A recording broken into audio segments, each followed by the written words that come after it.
साथियों, जय मूल्यवासी। मैं गुरुचरण गगराई, प्रदेश संयोजक राष्ट्रीय आदिवासी एकता परिषद छत्तीसगढ़। साथियों, राष्ट्रीय आदिवासी एकता परिषद एक राष्ट्रीय संगठन है और ये संगठन के द्वारा एक बहुत बड़ा आंदोलन का घोषणा किया गया है नवंबर महीने में। और ये टोटली मूलतः आदिवासियों का संगठन है और आदिवासियों के जो संवैधानिक अधिकार है उसके ऊपर जागरण करके राष्ट्रव्यापी जन आंदोलन निर्माण करने के लिए बनाया गया संगठन है। तो इस साल हम लोगों ने लगभग 18 मुद्दे पे पूरे देश में एक बहुत बड़ा आंदोलन निर्माण करने का निर्णय किए गए हैं राष्ट्रीय स्तर पर। तो उसमें से कुछ मुद्दे के बारे में आपको मैं बताना चाहूँगा। जैसे पहला मुद्दा हम ले रहे हैं कि 2021 के जो जनगणना है उसमें आदिवासियों का धर्म कोड के ऊपर हमको एक आंदोलन करना है।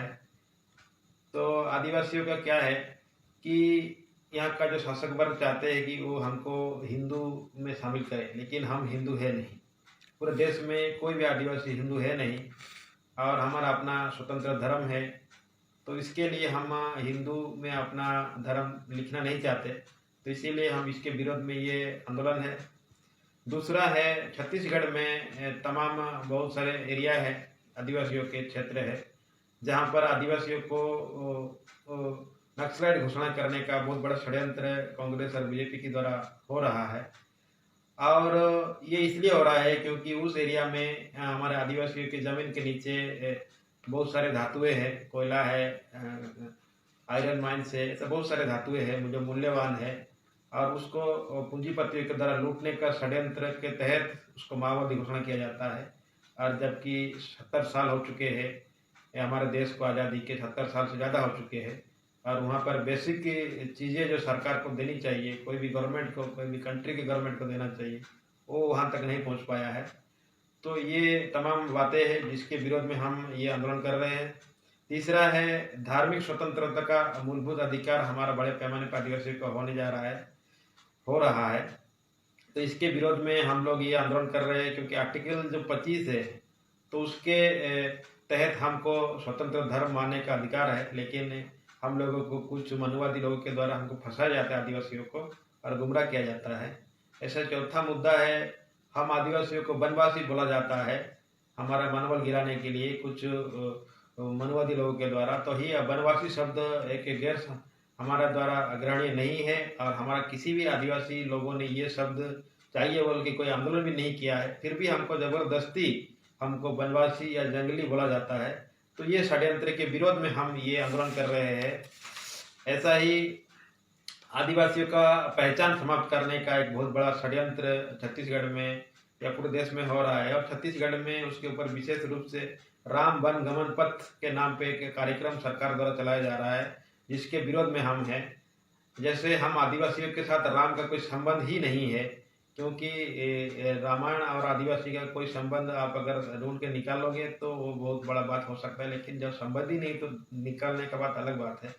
और इसके तहत हमारे आदिवासियों को गुमराह करके हिंदूकरण करने का षड्यंत्र कांग्रेस बीजेपी चला रहे हैं मिली जुली साजिश से। तो उसके विरोध में हमारा ये आंदोलन है और हम मूलतः हिंदू नहीं हैं, अपना स्वतंत्र धर्म है।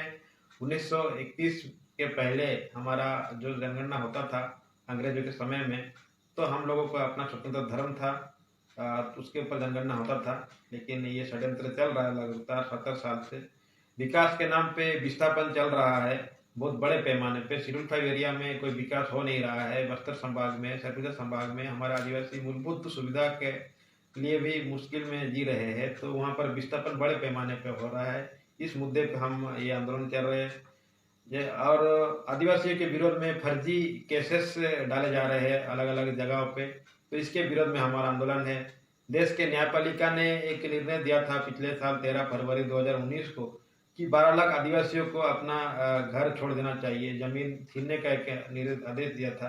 तो इसके विरोध में हमारा आंदोलन है। इस तरीके से हम लगभग 18 मुद्दे पे ये राष्ट्रीय आंदोलन घोषणा किए हुए हैं और पूरे भारत में शायद पहला आंदोलन, राष्ट्रीय आंदोलन आदिवासी के द्वारा हो रहा है।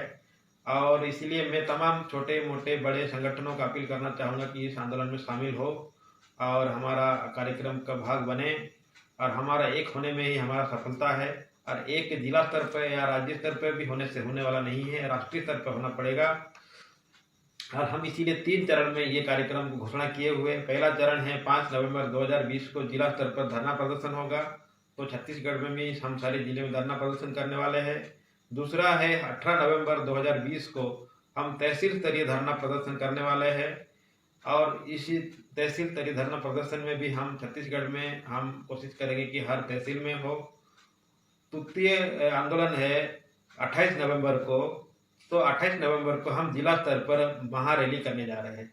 तो ये पहला जो 2 चरण है उसमें जितना भी लोग शामिल होंगे, उससे जितना भी लोग मोटिवेशन होंगे, जितना भी लोग जुड़ेंगे, उन सारे लोगों को लेके हम पूरे देश छत्तीसगढ़ के हर जिले में हम ये रैली प्रदर्शन करेंगे, और देश में भी पूरे देश में होने जा रहा है। तो इसीलिए तमाम आदिवासियों को, आदिवासी संगठनों को अपील है छत्तीसगढ़ के कि ये आंदोलन में जुड़े और हमसे सहभागी ले, वार्तालाप करें, और जो भी बातें हैं अपने अंदर उसको भी सामने लाए, और हम ये आंदोलन को ज़्यादा से ज़्यादा सफल करने में आप लोग मदद करेंगे। इसी आशा और विश्वास के साथ मैं अपना बात को यहीं रखना चाहूँगा। जय मूल निवासी, जय आदिवासी, जय बिरसा मुंडा, जय भारत।